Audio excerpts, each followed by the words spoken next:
नमस्कार दोस्तों, आप सभी का स्वागत है आपके अपने YouTube channel GS genius academy में। दोस्तों, जैसा कि आपको पता है हमारे इंटरव्यू की श्रृंखला चल रही थी, उसमें हमने एक इंटरव्यू लिया था जिसमें हमने देखा था कि एसआई के चक्कर में कांस्टेबल की जॉब क्यों छोड़ आया ये लड़का। 41,000 से ज्यादा लोगों ने देख रखा है और आप सभी बहुत से लोगों को विश्वास नहीं हो रहा था कि एसआई के चक्कर में कोई क्यों छोड़ेगा ये नौकरी और साथ ही साथ फिर दोबारा क्यों देगा। तो दोस्तों, आज हम जीती जागती मिसाल रवि कोचले जी के मुंह से ये जानना चाहेंगे कि उन्होंने ये क्यों छोड़ा एग्जाम, साथ ही साथ अभी उनका किस एग्जाम में सिलेक्शन हो चुका है। विद प्रूफ के साथ हम आपको दिखाएंगे कि ये छोड़ने वाला नोटिस, साथ ही साथ अभी किस में उनका सिलेक्शन हो गया है ये भी दिखाएंगे। तो चलिए दोस्तों, अब मैं आपको इंट्रोड्यूस करने जा रहा हूं रवि कोचले जी से। तो आइए रवि जी, आपका स्वागत है। तो दोस्तों, आज मैं आपको बता देता हूं कि रवि जी जो कि एमपीएसआई के लिए इन्होंने छोड़ दिया था अपना कांस्टेबल का एग्ज़ाम और वर्तमान में उनका किस में सिलेक्शन हो गया है ये भी हम देखने वाले हैं। तो रवि जी, जैसा कि हमने आपका इंटरव्यू लिया था तब बहुत लोगों को विश्वास नहीं हो रहा था, जैसे कि आपके इस बार कितने नंबर आए सर? 74 नंबर आए इस बार के कांस्टेबल एग्जाम में और आपने 2017 में आपका कांस्टेबल में सिलेक्शन हो गया था, तो फिर आपने वो छोड़ दिया था। तो थोड़ा सा आप बताना चाहोगे दर्शकों को कि ऐसा आपने क्यों किया, क्यों छोड़ा और उसके पीछे वजह क्या थी, सारी की सारी जानकारी। सर, एक्चुअली मुझे सब इंस्पेक्टर की तैयारी करनी थी। तो मुझे लगा कि शायद मैं एमपी पुलिस में रह के इतनी तैयारी नहीं कर पाऊँगा। तो उस समय शायद बोल सकते हैं कि थोड़ी सी सोच मेरी कमज़ोर रही होगी। तो मैंने सोचा कि यार मैं पढ़ नहीं पाऊँगा, फिर मैं एसआई कैसे बनूँगा, मेरा सपना छूट जाएगा। तो फिर घर वालों से परमिशन ली और मम्मी को बोला। फिर मेरा एक भाई है, तो मेरे भाई ने बोला कि तू छोड़ के आजा, भले से मैं तेरे को कुछ नहीं बोलूँगा, भले फिर उसके बाद कभी तेरी जॉब नहीं लगे। मतलब तो घर वालों ने, मम्मी पापा तो देखो विरोध में रहे होंगे, ये बात थोड़ा सा बताइए कि किस प्रकार उन्होंने, मतलब पहले तो बोला होगा बेटा इतनी अच्छी नौकरी जिसके लिए लोग मरते हैं, आप उसको छोड़ने की बात कर रहे हो, तो घर वालों का क्या रिएक्शन था? सर, पहले तो मैंने फ़ोन लगाया मेरे भाई को कि मैं ऐसी प्रॉब्लम है यार, मैं पढ़ नहीं पाऊँगा, यहाँ पे मेरी ट्रेनिंग चलेगी 1 साल, तो मैं पढ़ाई से दूर हो जाऊँगा, तो मैं तो सारी चीज़ें भूल जाऊँगा, मैं क्या करूँ। तो उसने बोला कि काम कर भैया, तू घर पे आ जा, मैं कुछ नहीं बोलूँगा। जब मैं घर आया तो मेरे भाई ने पहले मम्मी को बोल दिया, मम्मी भैया को कुछ बोलना मत, नहीं तो फिर बोले वो कुछ कर लेगा, ऐसा ऐसा डर लगा उनको। पर उनको मेरे पे विश्वास भी था कि पढ़ता है अच्छा, तो शायद हो सके कुछ कर ले। तो फिर उन्होंने बोला कि चल ठीक है, जैसे तुझे उचित लगे कर ले। तो फिर आपको थोड़ी सी घबराहट नहीं हुई? दोस्तों, मैं आपको दिखा देता हूं, देखिए ये इन्होंने बालाघाट में इनका क्या हो चुका था, बालाघाट में इनकी पोस्टिंग थी, लेकिन दोस्तों बस इकाई में पदस्थ नव आरक्षक रवि कोचले जो कि जिला पुलिस बल बालाघाट में दिनांक इतने इतने को आरक्षक के पद पर नियुक्त हुए थे और इन्होंने दोस्तों क्या कर दिया था, रिजाइन कर दिया था। ये रिजाइन करना बहुत हिम्मत चाहिए दोस्तों, जब इनको अपने आप पर इन्हें क्या था, विश्वास था पूरा का पूरा कि मैं कर दूंगा। दोस्तों, अगर आपको भी विश्वास है तो आप भी लगातार उपलब्धियां हासिल कर सकते हो। तो आपने जब वो छोड़ा उसके बाद में आपने देखा लगातार एग्जाम आ रहे हैं, सारे के सारे आ रहे थे, लेकिन 2017 के बाद एग्जाम ही नहीं आए, तो फिर आपका थोड़ा सा मनोबल?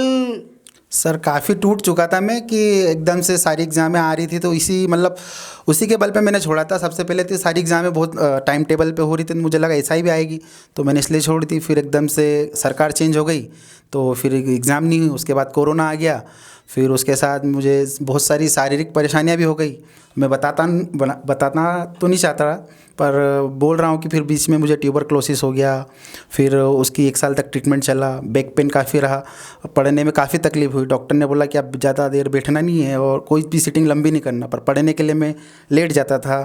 फिर उसके बाद दवाइयाँ खाई तो फिर थ्रोम्बोसिस हो गया, तो पेट में नस मोटी हो गई, तो फिर मैंने टेढ़ा होकर पढ़ाई करी। मतलब मैं बता नहीं सकता, काफ़ी स्ट्रगल रहा मेरा, मतलब कहीं ना कहीं। और जब आपने नौकरी छोड़ी तो आसपास जो लोग थे, क्योंकि आपकी लगातार नौकरी नहीं लगी, 17 के बाद 18, 19, 20 लगातार लोग आपको, क्या किस तरह से माहौल क्रिएट हो गया आपके चारों तरफ? क्या आपको अंदर से क्या लगता था, लोग क्या ताने मारते थे? थोड़ा आप, मतलब क्या होता है एक स्टूडेंट के साथ में? सर, ताने तो क्या, मुझे तो मतलब एकदम इन फ्रंट ऑफ तो नहीं बोलेंगे, बाकी जैसे मेरी मम्मी पापा कोई भी निकलते थे तो ऐसा पूछते रहते थे उनसे कि अभी क्या कर रहा है, क्योंकि जब कुछ बन जाते हैं तो घर पे आएंगे, और ऐसे अगर आप छोड़ के आ गए तो रास्ते में पूछेंगे कि अभी क्या कर रहा है। और वो जानबूझ के पूछते थे कि उनको पता था कि अभी ये पढ़ रहा है, पर फिर भी पूछेंगे कि अभी क्या कर रहा है। मतलब रिश्तेदार से लेके सभी चीज़। लेकिन जब दोस्त आपने एग्जाम दिया और अभी आपका सिलेक्शन हो चुका है, दोस्तों मैं आपको बता देता हूं कि अभी वर्तमान में कनिष्ठ सहायक के पद पर इनका ग्रुप 2 सब ग्रुप 4 में इनका सिलेक्शन हो चुका है। तो अब जब आपका ये सिलेक्शन हुआ तो फिर अंदर से कैसा लगा आपको, मतलब एकदम जो आपने रिजल्ट देखा? सर खुशी तो बहुत हुई कि हाँ चलो अब जॉब लग गई है, अब घर वाले भी खुश हो गए कि चलो जॉब लग गई है, पर जब तक सब इंस्पेक्टर नहीं होगी जब तक नहीं रुकूंगा सर मैं। ये झुकेगा नहीं, मतलब सब इंस्पेक्टर सोच लिया दोस्तों। फिर अब जब इन्होंने ये एग्जाम मतलब एसआई के लिए इन्होंने क्या करा, कांस्टेबल छोड़ दिया। आप अभी विश्वास नहीं कर रहे थे, कुछ समय जब मैंने इंटरव्यू लिया था बहुत लोग नीचे क्या बोल रहे थे कमेंट करके कि सर ऐसा हो ही नहीं सकता, छोड़ दें। दोस्तों जब हौसले बुलंद होते हैं ना तो आदमी तूफान से भी लड़ने तैयार हो जाता है। ऐसी रवि कोचले जी के जब हौसले बुलंद थे तो इन्होंने परवाह नहीं की कि भाई कौन क्या बोलेगा, जिंदगी में क्या होगा, आगे का नहीं सोचा।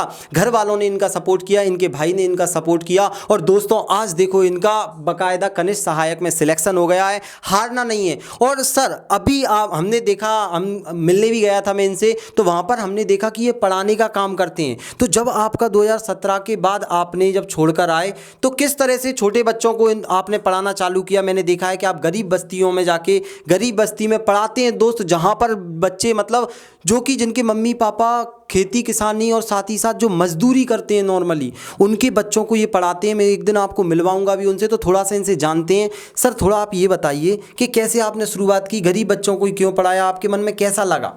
सर सबसे पहले तो मेरा एक फ्रेंड है लोकेंद्र सोलंकी, और उस जब मैं छोड़ के आया तो उसने बोला कि अपन साथ में पढ़ेंगे, तो वही मुझे जीएस पढ़ाता था। और मेरा एक फ्रेंड और है पूनम चंद खराड़ी जी, तो उन्होंने मुझे मैथ्स पढ़ाया। फिर हम साथ में पढ़ते रहे 5-6 जन रूम लेके। फिर एक मतलब हमारे इधर रहते हैं कुछ लड़के छोटे छोटे, तो बोले कि हमको पढ़ना है। तो मैंने सोचा कि इनको एक दो को पढ़ा देंगे तो अपना रूम रेंट निकलने लग जाएगा, तो धीरे धीरे पढ़ाया।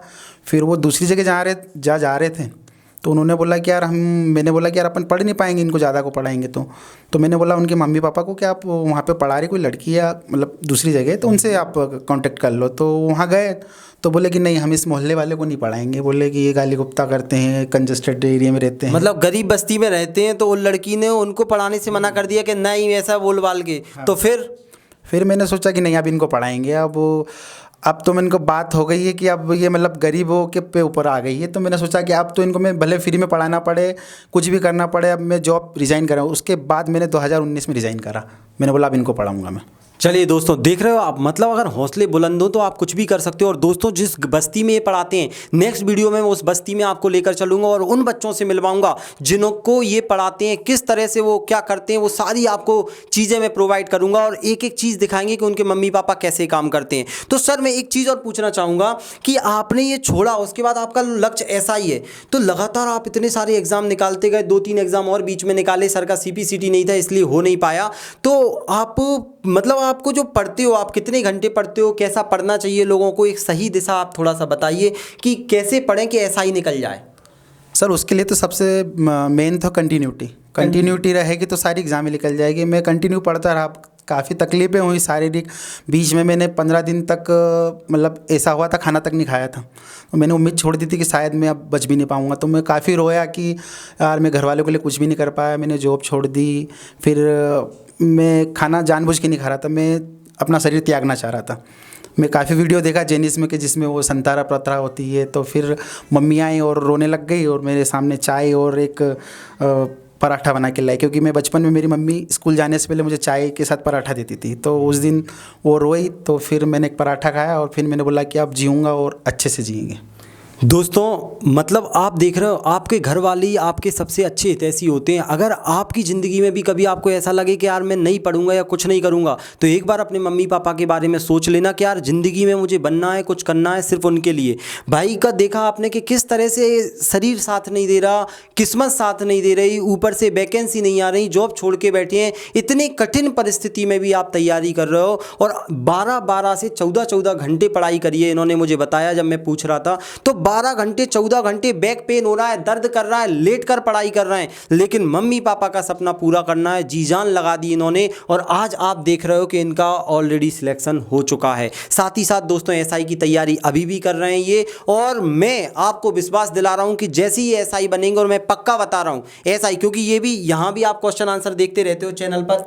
जी सर, बायोलॉजी के स्पेशल आपसे ही देखता हूँ मैं, तो ये जब भी मिले मुझे, जब मैंने इंटरव्यू लेने गया तब इन्होंने बताया कि सर मैं आपसे भी देखता रहता हूँ यहाँ पर। तो दोस्तों कहीं ना कहीं अब आपके लिए जो भी एसआई बनना चाह रहे हैं उन सभी लोगों के लिए भी हम व्यवस्थित, जैसे सर पढ़ाई कर रहे हैं और जो भी लोग हैं किस तरह से कर रहे हैं, ये स्ट्रेटेजी लाएंगे और यहाँ से सब चीज़ आपको पढ़ाई जाएगी, आप टेंशन मत लीजिए। और जैसे ही सर का इस बार सिलेक्शन मैं लिख कर दे रहा हूँ कि हो जाएगा एसआई में, कॉन्ग्रेचुलेसन्स पहले ही, तो बाकायदा यह इंटरव्यू लिया जाएगा। और अगर आप भी रणनीति एक बनाना चाहते हैं, अच्छे से पढ़ना चाहते हैं दोस्तों, तो अपने आप बनाइए। और अगर आप फिर भी थोड़ा सा आपको नहीं समझ में आ रहा कि कैसे एसआई पटवारी निकालें, तो आप हमें इस वीडियो के कमेंट में कर सकते हैं कि सर आप बताओ स्ट्रेटजी, तो आपको स्ट्रेटजी बताई जाएगी। और ये किस तरह से कितने घंटे पढ़ते हैं, कौन सी बुक पढ़ते हैं, वो भी आपको बताया जाएगा। तो रवि कोचले जी बहुत बहुत शुभकामनाएं, आपका हो चुका है। और नेक्स्ट वीडियो में आपको इनके स्टूडेंटों से मिलाएंगे दोस्तों। जब मैं मिला आश्चर्यचकित रह गया, छोटे छोटे बच्चे इतने इंटेलिजेंट हैं, उनकी बस्ती में जाएंगे और वीडियो बनाकर आपको उन बच्चों से भी मिलाया जाएगा। तो दोस्तों आप हमेशा मोटिवेट रहिए, हमेशा अपने लक्ष्य की ओर बढ़िए। मैं तो कहता हूं